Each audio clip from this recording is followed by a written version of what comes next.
Well, good afternoon. How's everybody doing? It's Gus Tucker here on Financial Freedom Fridays. Hope you guys are doing well. I said, if I was doing any better, I would be twins. Let me make sure this phone is turned down so we don't get interrupted. So, how's everybody doing? Good? We're here and we're continuing to talk about the 8 financial breakthroughs. You can see that like on the other side of my bass guitar over there. 8 financial breakthroughs.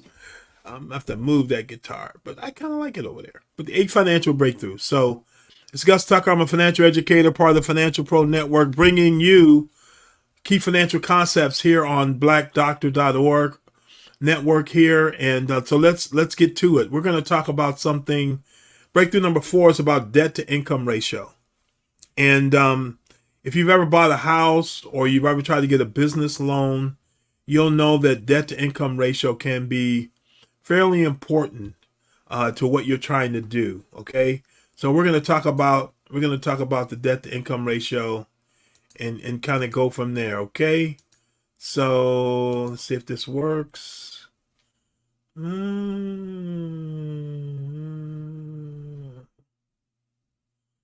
tab we're going to share is this one right here.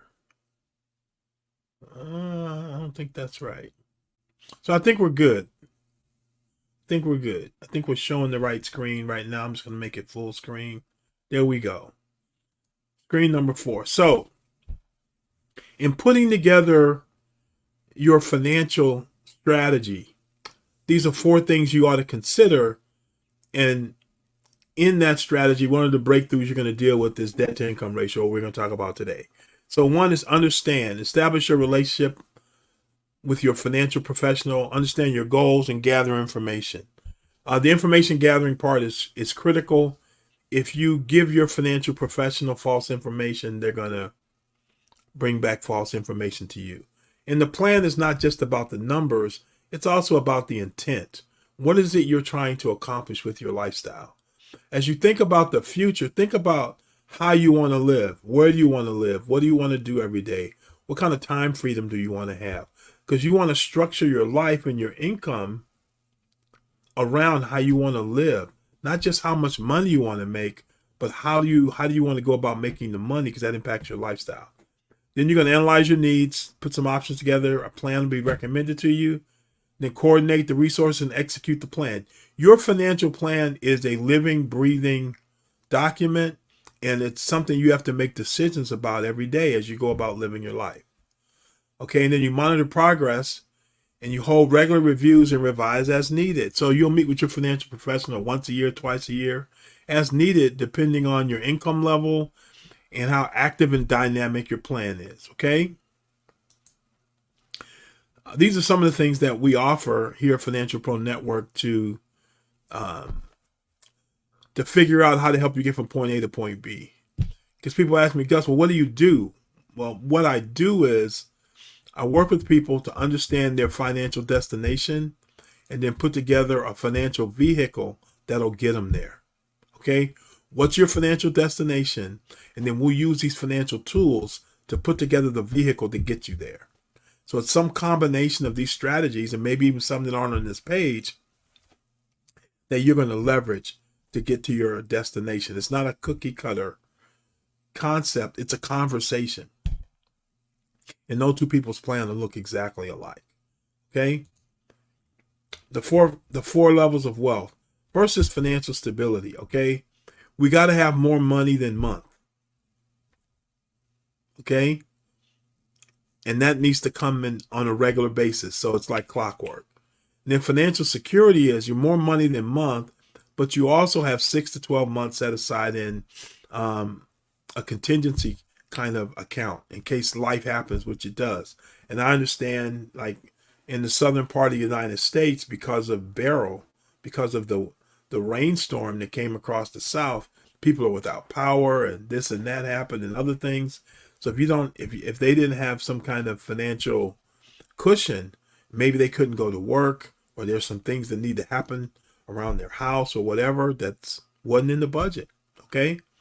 Next is financial freedom, where your income is here. I mean, your cost of living is here and your income is here. And in the middle is margin. And it becomes even more freedom when this that you have to work for comes in automatically in a passive kind of way or residual way through assets that you've set up. Real estate, businesses, intellectual property that you own. And you're free from doing the work yourself. That's lifestyle. And financial abundance is where, like a fish, you don't worry about it because it's like water. Money is like water to you. Okay?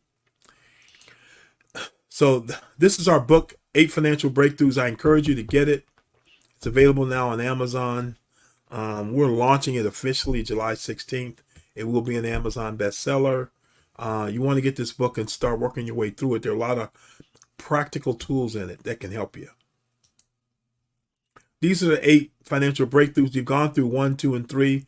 Today we're on financial breakthrough number 4, managing debt and liabilities, creating cash flow awareness, and increasing your credit score. Okay?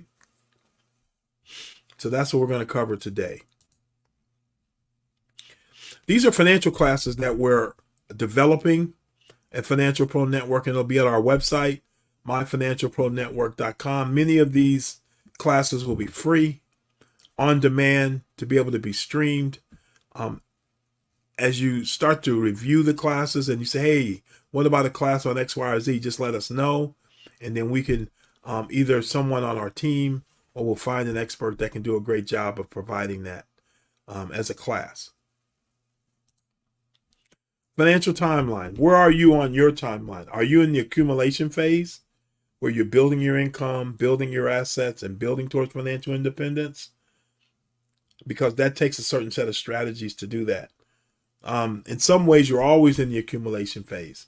When do you have enough money? Well, I don't know that you ever do per se, because things can always take a downturn. But there comes a time when there's a reasonable expectation that unless the sky falls, that you're going to be okay.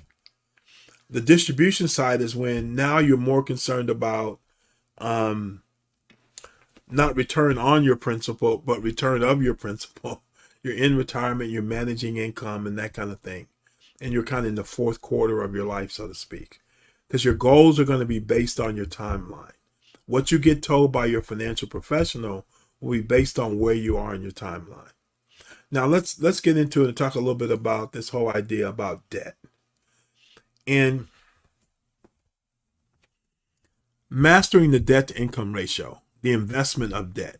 One of the ways I'd really encourage you to think about debt is think about it like an investment. Why do you invest? So you can make yourself better over the long haul. You would never invest in something that would cause you to fail financially, would you? On purpose? Would you do that? Of course not. So 3 key aspects of managing your debt. First, you have to manage your debt and liabilities. Wait, aren't they the same thing? We're going to talk about how to look at them maybe in a different way and how to see debts different from liabilities. Second, improve your cash flow awareness. Debt impacts your cash flow. What? Yeah.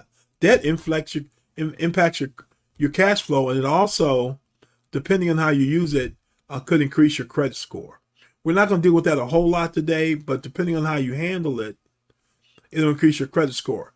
And like people want to know, how do I increase my credit score? Manage your money properly, and your credit score will automatically go up. So if you do the things we're talking about, your credit score will automatically go up.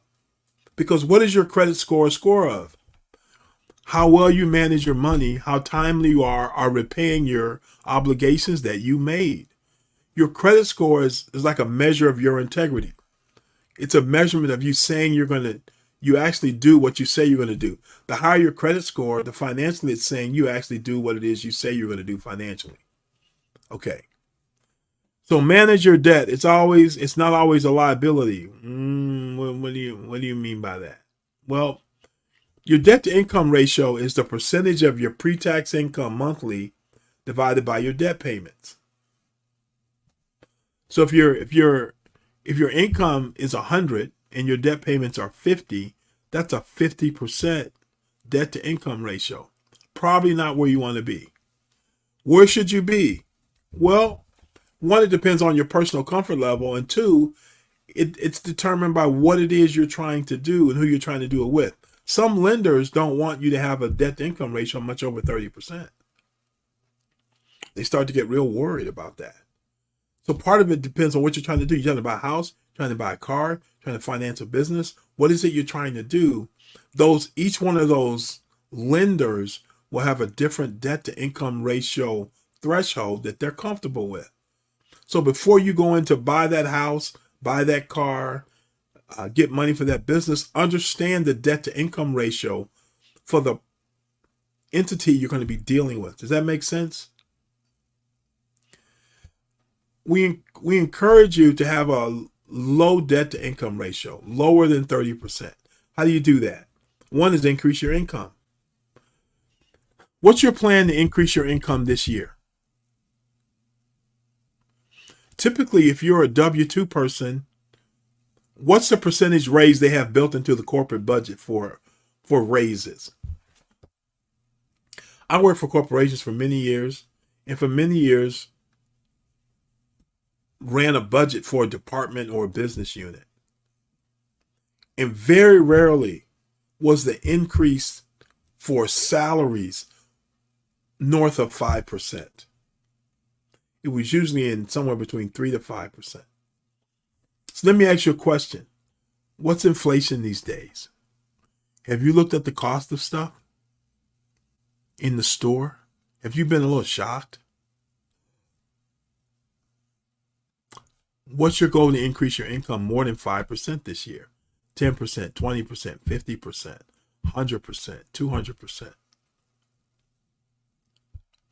If you can't do that at your primary place that you create income, I would really encourage you to look at alternative streams of income. How else do you lower your debt to income ratio? Paying off debt. But now, cash flow awareness. Don't eliminate all your free cash to pay off debt. Because if you pay off all your debt and don't have any money, you're still broke. You're still broke. There needs to be a balance. There needs to be a balance. So one of the ways I would encourage you to think about your debt structure is this. Liability and debt. Debt as a liability is money owed on a depreciating item. If you buy something that's going to depreciate in value, man, that thing is a liability. Like what? A car. You buy a car and you get a mortgage on your car, or you get a loan on your car, what's the likelihood that car is going to go up in value? Unless it's a very specific kind of car, a specialty car, and you don't put a lot of miles on it and you don't damage it. If it's a car, it's probably going to go down in value. Okay?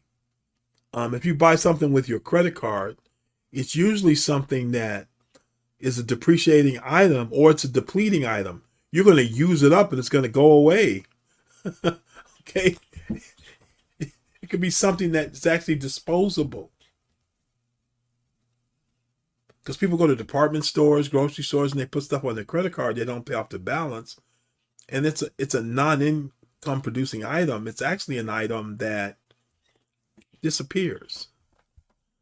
But the debt doesn't disappear and the interest payment doesn't disappear. So debt as a liability is money you owe on something that's a depreciating item or a non-income producing item. So when you put your credit card down, ask yourself, is what I'm about to buy going to go up in value over time? And is it going to make me money? Okay? Now, debt as an asset. Kind of an interesting way to think about it. The item's going to appreciate in value. What if it appreciates in value at a higher rate than the interest rate you got the money at? You actually made money on that situation. Whoa, never thought about it like that. Or it's an income producing asset. I'm going to get this loan, but I'm going to use an asset that's going to make me money. Well, as I'm talking to a friend of mine who is starting a business, and he's got the business model in place. He's got clients in place.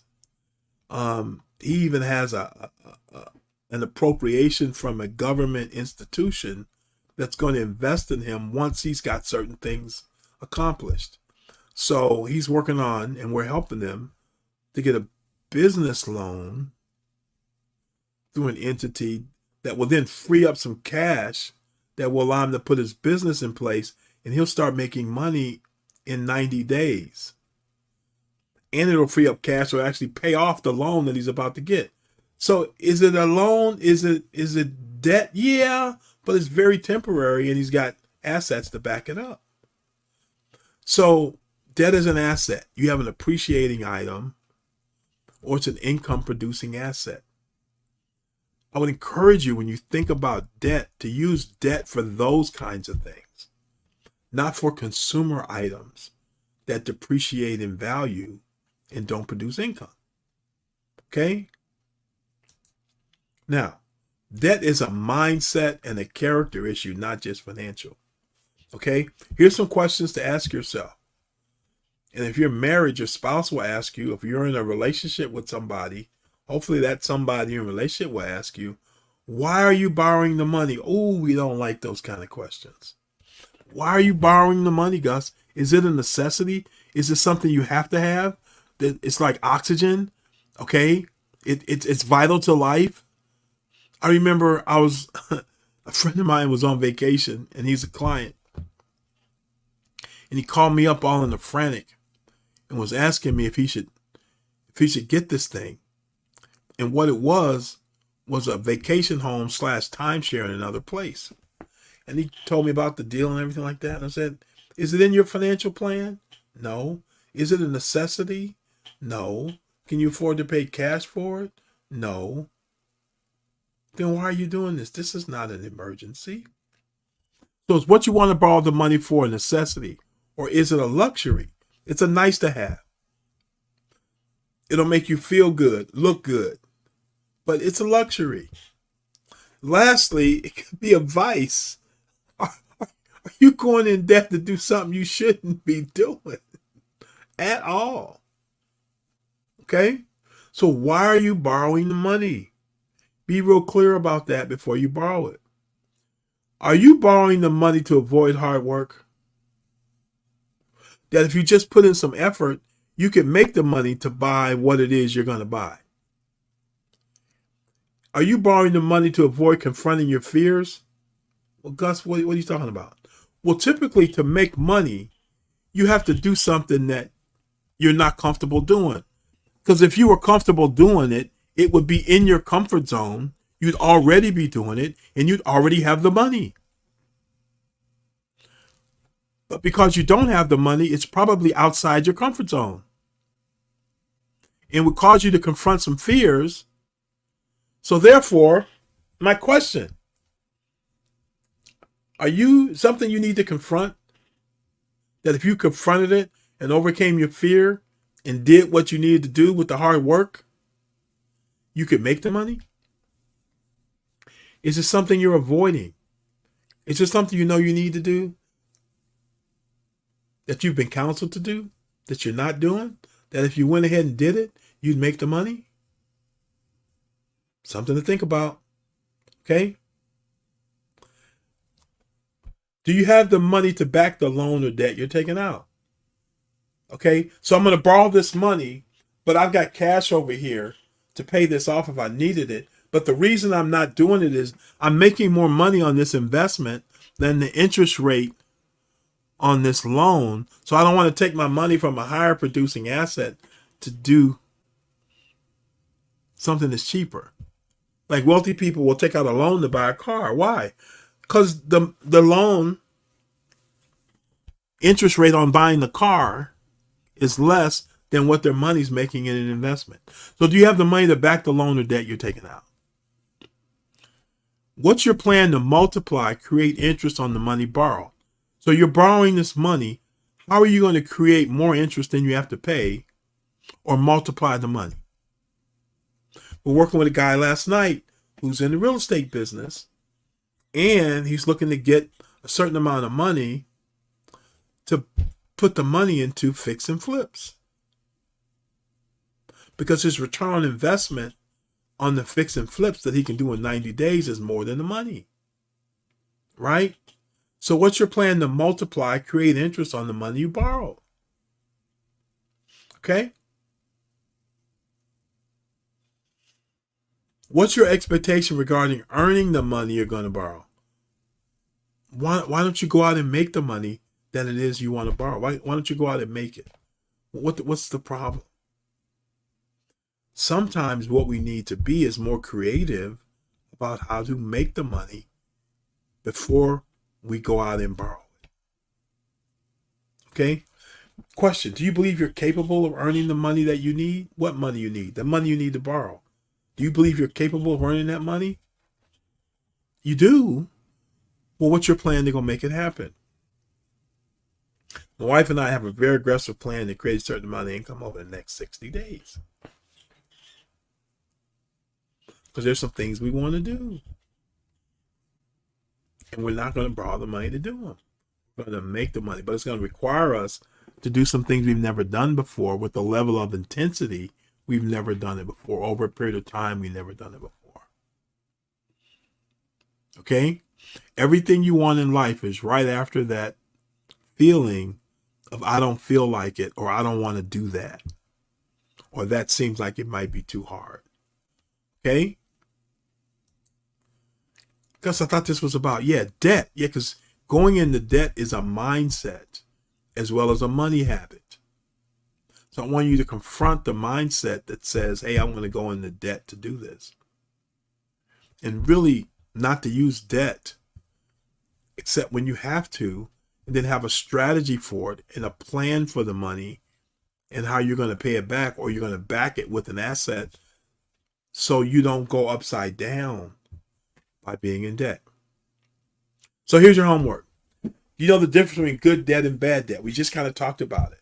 Debt against a non-appreciating item, okay, that you're not going to make money on versus one you are.